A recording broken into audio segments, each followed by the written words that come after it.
Hello everyone. Bhati classes Jodhpur में आपका स्वागत है। जैसा कि हमने बहुत सारे वीडियो एनसीईआरटी की बुक के ऊपर बनाए हैं, मुझे लगता है कि आपने वो उसमें से कुछ वीडियोस देखे होंगे और आपको वो जरूर पसंद आए होंगे। तो मेरी आपसे रिक्वेस्ट है कि अगर आपको मेरे बनाए वीडियो और इस तरह का कंटेंट अगर पसंद आता है और आगे आप इस तरह के वीडियो और देखना चाहते हैं, तो इस चैनल को सब्सक्राइब करें और औरों को शेयर करें, ताकि और ज़्यादा से ज़्यादा लोग इस चैनल से जुड़ पाएँ और अपनी एनसीईआरटी की सीरीज को आगे बढ़ाते हुए इस वीडियो में हम पहुंच चुके हैं क्लास 8 की पॉलिटी की बुक है, जिसका नाम है सामाजिक एवं राजनीतिक जीवन, थर्ड उसकी तीसरे अध्याय में। और आज की वीडियो में हम ये चैप्टर पढ़ेंगे। और एक खास बात की, अगर आप चाहते हैं कि इनका एक समझाने की दृष्टि से अलग पीपीटी बना के वीडियो बनाया जाए और उसमें इसका एक सार रूप में सारा निचोड़ हर या बुक के हिसाब से या फिर हर चैप्टर के हिसाब से अलग वीडियो बनाया जाए, तो आप हमें कमेंट में लिख के बता सकते हैं। तो इस अध्याय को पढ़ना शुरू करते हैं। हमें संसद क्यों चाहिए? हम भारतीयों को इस बात का गर्व है कि हम लोग एक लोकतांत्रिक व्यवस्था का हिस्सा है। इस अध्याय में हम निर्णय प्रक्रिया में सहभागिता और लोकतांत्रिक सरकार के लिए सरकारों की सहमति के महत्व जैसे विचारों के आपसी संबंधों को समझने की कोशिश करेंगे। यही वे तत्व हैं जो सम्मिलित रूप से भारत की एक लोकतांत्रिक व्यवस्था का निर्माण करते हैं। इस बात की सबसे अच्छी अभिव्यक्ति संसद के रूप में मिलती है। इस अध्याय में हम देखेंगे कि किस तरह हमारी संसद देश के नागरिकों को निर्णय प्रक्रिया में हिस्सा लेने और सरकार पर अंकुश लगाने में मदद देती है। इसी आधार पर संसद भारतीय लोकतंत्र का सबसे महत्वपूर्ण प्रतीक और संविधान का केंद्रीय तत्व है।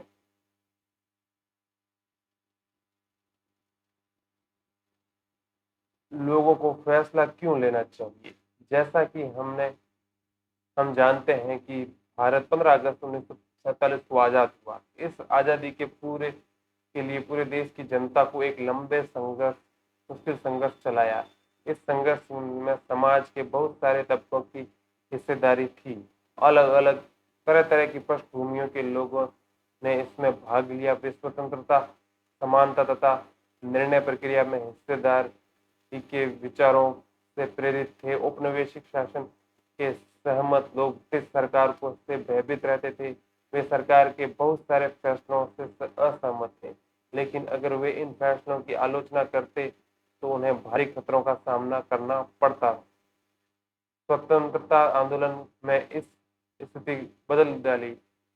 राष्ट्रीय राष्ट्रवादी खुलेआम ब्रिटिश सरकार की आलोचना करने लगे और अपनी मांगे पेश करने लगे। 1885 में भारतीय राष्ट्रीय कांग्रेस की मांग की विधेयिका का निर्वाचन सदस्य होना चाहिए और उसे बजट पर चर्चा करने पर प्रश्न पूछने का अधिकार मिलना चाहिए। 1909 में बने गवर्नमेंट ऑफ इंडिया एक्ट में कुछ हद तक निर्वाचन प्रतिनिधित्व की व्यवस्था मंजूरी दे दी गई। हालांकि ब्रिटिश सरकार के अंतर्गत बनाई गई ये शुरुआती विधेयक राष्ट्रवादियों के बढ़ते हुए दबाव के कारण ही बनी थी, लेकिन इनमें से सभी वयस्कों को न तो वोट डालने का अधिकार दिया गया था और न ही आम लोग निर्णय प्रक्रिया के हिस्सा ले रहे थे। जैसा कि आपने पहले अध्याय में पढ़ा था कि औपनिवेशिक शासन के अनुभव और स्वतंत्रता संघर्ष के तरह तरह के लोगों की हिस्सेदारी के आधार पर राष्ट्रवादियों को विश्वास हो गया कि स्वतंत्र भारत में सभी लोग अपने जीवन को प्रभावित करने वाले फैसलों में हिस्सा लेने की क्षमता रखते हैं। स्वतंत्रता मिलने पर हम एक स्वतंत्र देश के नागरिक बनने वाले थे, लेकिन इसका मतलब ये नहीं कि सरकार जो चाहे वो कर सकती थी। इसका मतलब यह था कि अब सरकार को लोगों की जरूरत और मांगों के प्रति संवेदनशील रहना होगा। इस चित्र में एक मतदाता मतदाता है जो एक इलेक्ट्रॉनिक वोटिंग मशीन ईवीएम के इस्तेमाल की विधि पढ़ रहा है। 2004 में आम चुनाव में पहली बार पूरे देश में ईवीएम का इस्तेमाल किया गया था। इस चुनाव में ईवीएम के इस्तेमाल से लगभग 1,50,000 पेड़ों की रक्षा हुई, क्योंकि मतपत्रों की छपाई के लिए इन पेड़ों को काटकर 8,000 टन कागज बनाना पड़ता था। स्वतंत्रता संघर्ष में अपनों सपनों को आशंकाओं स्वतंत्रता संघर्ष के सपनों और आकांक्षाओं ने स्वतंत्र भारत के संविधान में ठोस रूप ग्रहण किया। इस संविधान के सार्वभौमिक वयस्क मताधिकार के सिद्धांत को अपनाया। सार्वभौमिक वयस्क मताधिकार का मतलब है कि देश के सभी वयस्क नागरिकों को वोट डालने का अधिकार है। लोग और उनके प्रतिनिधि सहमति का विचार लोकतंत्र के प्रस्थान बिंदु होते हैं। सहमति का मतलब है चाह, स्वीकृति और लोगों की हिस्सेदारी। लोगों का निर्णय ही लोकतांत्रिक सरकार का गठन करता है और इसके कागज के बारे में फैसला देता है, कामकाज के बारे में फैसला देता है। इस तरह के लोकतंत्र में पीछे मूल सोच ये होती है कि वयस्क या नागरिक ही सबसे महत्वपूर्ण है और सैद्धांतिक स्तर पर सरकार एवं अन्य सार्वजनिक संस्थाओं में इन नागरिकों की आस्था होनी चाहिए। व्यक्ति सरकार को अपनी मंजूरी कैसे देता है? जैसा कि आपने पढ़ा है, मंजूरी देने का एक तरीका चुनाव है। लोग संसद के लिए अपने प्रतिनिधियों का चुनाव करते हैं। इसी निर्वाचन प्रतिनिधियों में से एक समूह सरकार बनाता है। जनता द्वारा चुने गए सभी प्रतिनिधियों के इस समूह को संसद कहा जाता है। यह संसद सरकार के नियंत्रित करती है और उसका मार्गदर्शन करती है। इस लिहाज से अपने निर्वाचन प्रतिनिधियों के माध्यम से लोग सरकार बनाते हैं और इस पर नियंत्रण रखते हैं। इस फोटो में चुनाव कर्मचारी एक दुर्गम इलाके के लिए मतदान केंद्र तक पहुंच सामग्री और इलेक्ट्रॉनिक वोटिंग मशीन पहुंचाने के लिए हाथी का इस्तेमाल कर रहे हैं।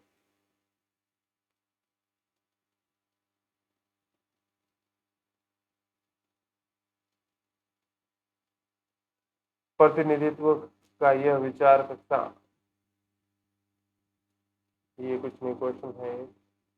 यहाँ है कुछ विधायक एमएलए कौन होता है और उसका चुनाव कैसे होता है। इस बात को समझने के लिए निर्वाचन क्षेत्र और प्रतिनिधि शब्दों का प्रयोग करें। राज्य विधानसभा और संसद लोकसभा के बीच क्या फर्क है, इस बारे में शिक्षक की इसी तरीके से ये अलग अलग एक्टिविटी दी गई है। आगे देखें तो ये संसद का चित्र दिया गया है। इसमें पहले में है भारतीय संसद देश की सर्वोच्च कानून निर्मात्री संस्था है। इसके दो सदन है, राज्यसभा और लोकसभा। दूसरे चित्र में है राज्यसभा में कुल 245 सदस्य होते हैं और देश के उपराष्ट्रपति राज्यसभा के सभापति होते हैं। और तीसरे में लोकसभा के कुल 545 सदस्य होते हैं। इसकी अध्यक्षता लोकसभा अध्यक्ष करते हैं। संसद की भूमिका, भारत में आजादी के बाद गठित की गई भारतीय संसद लोकतंत्र के सिद्धांतों से भारतीय जनता की आस्था का प्रतीक है। यह सिद्धांत है कि निर्णय प्रक्रिया में जनता की हिस्सेदारी को सहमति पर आधारित शासन। हमारी व्यवस्था में संसद के पास महत्वपूर्ण शक्तियां हैं क्योंकि वह जनता का प्रतिनिधित्व करती है। लोकसभा के लिए उसी तरह चुनाव होते हैं जिस तरह राज्य विधानसभा के लिए चुनाव होते हैं। आमतौर पर लोकसभा के लिए हर साल में चुनाव करवाए जाते हैं, जैसा कि आप प्रश्न संख्या 41 पर देख सकते हैं।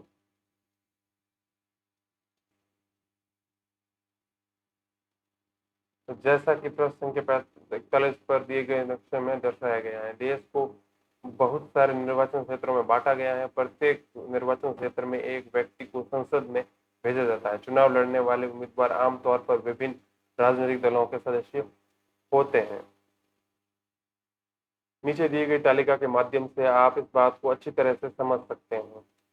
17वीं लोकसभा में चुनाव का परिणाम 2019 का है। जो राजनीतिक दल और उसके निर्वाचित सदस्यों की संख्या इस प्रकार से दी गई है, जिसमें सबसे ज्यादा है भारतीय जनता पार्टी की 303 और सेकंड नंबर है इंडियन नेशनल कांग्रेस की 52 सीटें और उसके बाद अन्य की और कुल 543 सीटें हैं। और ये है 15वीं लोकसभा चुनाव के परिणाम 2009 की राजनीतिक दल और प्राप्त सीटें, और ये पूरी उनकी सीटें अलग अलग सीटें दी गई है। चुने जाने चुने जाने के बाद ये उम्मीदवार सदस्य संसद सदस्य या सांसद एमपी कहलाते हैं। इन सदस्यों को मिलाकर संसद बनती है। संसद के चुनाव में जाने के बाद संसद को निम्नलिखित काम करने होते हैं। पहला है राष्ट्रीय सरकार का चुनाव करना। भारतीय संसद में राष्ट्रपति और 2 सदनों होते हैं, राज्यसभा और लोकसभा। लोकसभा चुनावों के बाद संसदों की एक सूची बनाती है, जिसमें पता चलता है कि किस राजनीतिक दल से कितने सांसद हैं, और यदि कोई राजनीतिक दल सरकार बनाना चाहता है तो उसके निर्वाचित सदस्यों में बहुमत प्राप्त होना चाहिए। चूंकि लोकसभा में कुल 543 निर्वाचित सदस्य और 2 मनोनीत सदस्य होते हैं, इसलिए बहुमत हासिल करने के लिए लोकसभा के किसी भी दल के पास कम से कम 272 सदस्य होने चाहिए। संसद में बहुमत प्राप्त करने वाले दल या गठबंधन का विरोध करने वाले सभी राजनीतिक दल विपक्षी दल कहलाते हैं। कार्यपालिका का चुनाव करना लोकसभा का एक महत्वपूर्ण काम होता है। जैसा कि आपने पहले अध्याय में पढ़ा था, कार्यपालिका ऐसे लोगों का समूह है जो संसद द्वारा बनाए गए कानूनों को लागू करने के लिए मिलकर काम करती है। जब हम सरकार शब्द का इस्तेमाल करते हैं तो हमारे जहन में अक्सर यही कार्यपालिका होती है। भारत का प्रधानमंत्री लोकसभा के सत्ताधारी दल का मुखिया होता है। प्रधानमंत्री अपने दल के संसदों में से मंत्रियों का चुनाव करता है, जो मंत्री के साथ मिलकर फैसलों को लागू करते हैं। ये मंत्री स्वास्थ्य मंत्री, वित्त मंत्री, शिक्षा मंत्री इत्यादि हो सकते हैं। सरकारी कार्यों का जिम्मा संभालते हैं। हाल ही में सालों में काफी बार किसी एक राजनीतिक दल को बहुमत नहीं मिल पाया है, तो सरकार बनाने के लिए एक कदम जरूरी है। ऐसा सूरत में कई राजनीतिक दल मिलकर एक गठबंधन सरकार बना लेते हैं और साझा मुद्दों पर काम करते हैं। ये चित्र दिए हुए हैं, जिसमें ये है केंद्रीय सचिवालय के 2 प्रमुख इमारतें। इसमें से एक का नाम साउथ ब्लॉक और दूसरी का नाम नॉर्थ ब्लॉक है। इसका निर्माण 1930 के दशक में किया गया था और बाईं और साउथ ब्लॉक का चित्र है ये वाला, और जिसमें प्रधानमंत्री कार्यालय और रक्षा मंत्रालय, विदेश मंत्रालय के दफ्तर हैं। और दाईं और नॉर्थ ब्लॉक है ये वाला, जहां वित्त मंत्रालय और गृह मंत्रालय स्थित है। केंद्र सरकार के अन्य मंत्रालय नई दिल्ली की विभिन्न इमारतों में स्थित है। राज्यसभा द्वारा मुख्य रूप से देश के राज्यों की प्रतिनिधि के रूप में काम करती है। इस सभा राज्यसभा भी कोई कानून बनाने का प्रस्ताव पेश कर सकती है। किसी विधेयक को कानून के रूप में लागू करने के लिए ये जरूरी है कि उसे राज्यसभा की मंजूरी मिल चुकी हो। इस प्रकार राज्यसभा की भी बहुत महत्वपूर्ण भूमिका होती है। संसद का यह सदन लोकसभा द्वारा पारित किए गए कानूनों की समीक्षा करता है और अगर जरूरत हुई तो इसमें संशोधन करता है। राज्यसभा के सदस्यों का चुनाव विभिन्न राज्यों की विधानसभाओं के निर्वाचित सदस्य करते हैं। राज्यसभा में 233 निर्वाचित सदस्य होते हैं और 12 सदस्य राष्ट्रपति की ओर से मनोनीत किए जाते हैं। दूसरा है सरकार और को नियंत्रित करना, मार्गदर्शन देना और जानकारी देना। जब संसद का सत्र चल रहा होता है तो इसमें सबसे पहले प्रश्नकाल होता है और प्रश्नकाल का महत्वपूर्ण व्यवस्था होती है। उसके माध्यम से सांसद सरकार के कामकाज के बारे में जानकारी हासिल करते हैं। इसके जरिए संसद कार्यपालिका को नियंत्रित करती है और सवालों के माध्यम से सरकार को उसकी खामोशी के प्रति आगाह किया जाता है। इस तरह सरकार को भी जनता के प्रतिनिधियों यानी कि सांसदों के जरिए जनता की राय जानने का मौका मिलता है। सरकार को सवाल पूछना किसी भी सांसद का बहुत महत्वपूर्ण जिम्मेदारी होती है। लोकतंत्र के स्वस्थ प्रचालन में विपक्षी दल एक अहम भूमिका अदा करते हैं। वे सरकार की नीतियों और सरकारों की कमियों को सामने लाते हैं और अपनी नीतियों के लिए जन समर्थन जुटाते हैं।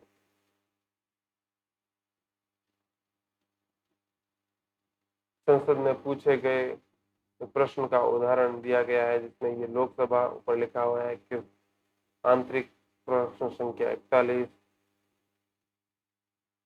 अतारांकित प्रश्न संख्या 48 और दिनांक है ये, और बच्चों के लिए योजना का समापन, ये प्रश्न दिया हुआ है और उसके नीचे ये उसका उत्तर दिया गया है।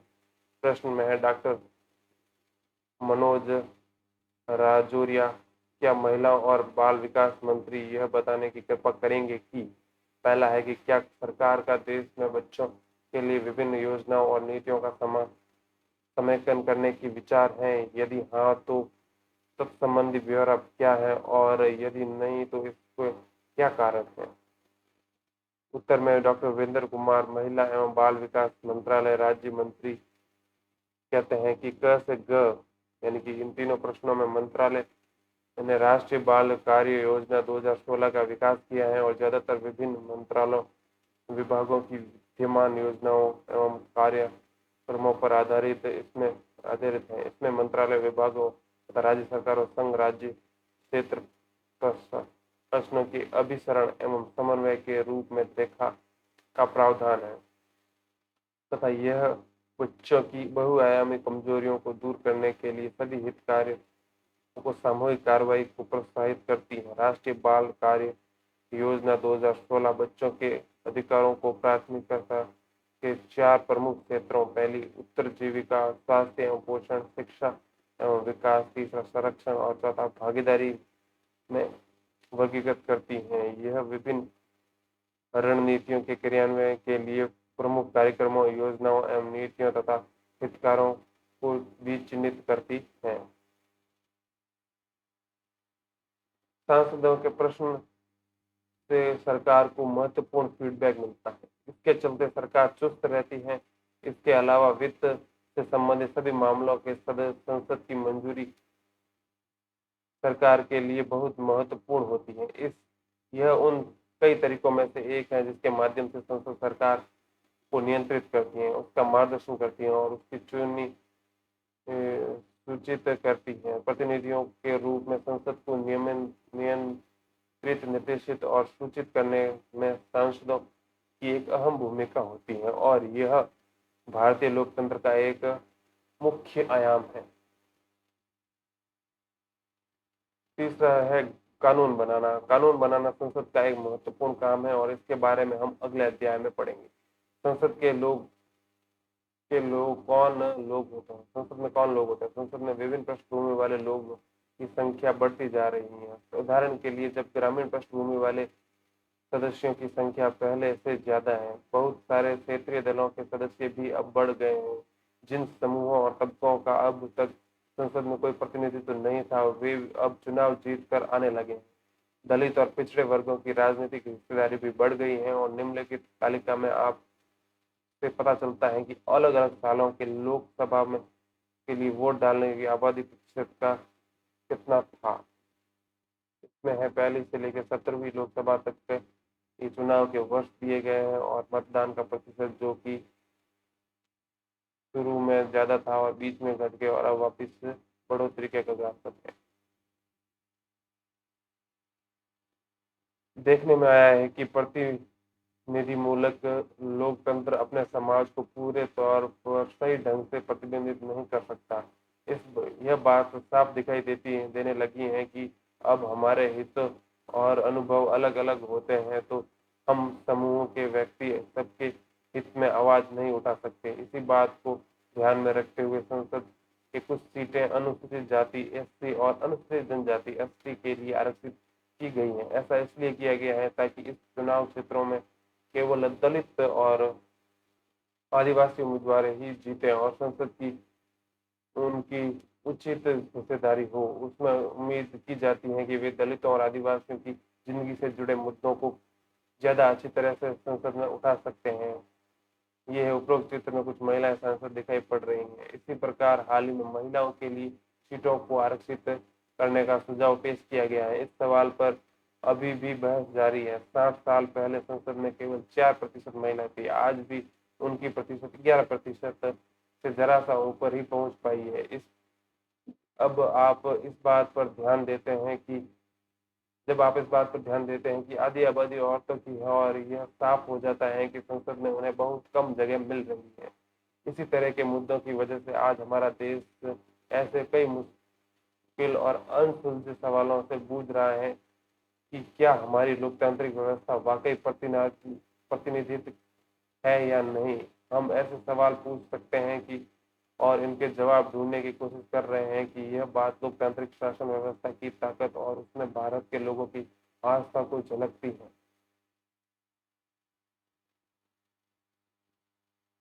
शब्द संकलन में है, एक पहला शब्द है स्वीकृति। किसी चीज पर अपनी सहमति देना और उसके पक्ष में काम करना। इस अध्याय में यह शब्द संसद के पास उपलब्ध औपचारिक सहमति, निर्वाचित प्रतिनिधियों के माध्यम से और संसद के लोगों द्वारा आस्था बनाए रखने की जरूरत, दोनों संदर्भों में इस्तेमाल किया गया है। और गठबंधन में है, इसका मतलब है समूहों या दलों का तात्कालीन गठजोड़ से होता है। इस अध्याय में गठबंधन शब्द का इस्तेमाल चुनाव के बाद किसी भी दल को बहुमत न मिलने की स्थिति में बनने वाले गठजोड़ के लिए किया गया है। और अनसुलझे, इसका आशय पर ऐसी परिस्थिति है जहाँ समस्याओं का कोई आसान समाधान उपलब्ध नहीं होता है। इसी के साथ ये चैप्टर समाप्त होता है और इसी के नेक्स्ट वीडियो में हम सीरीज के नेक्स्ट वीडियो में हम इसी बुक का नेक्स्ट चैप्टर पढ़ेंगे। तब तक के लिए धन्यवाद।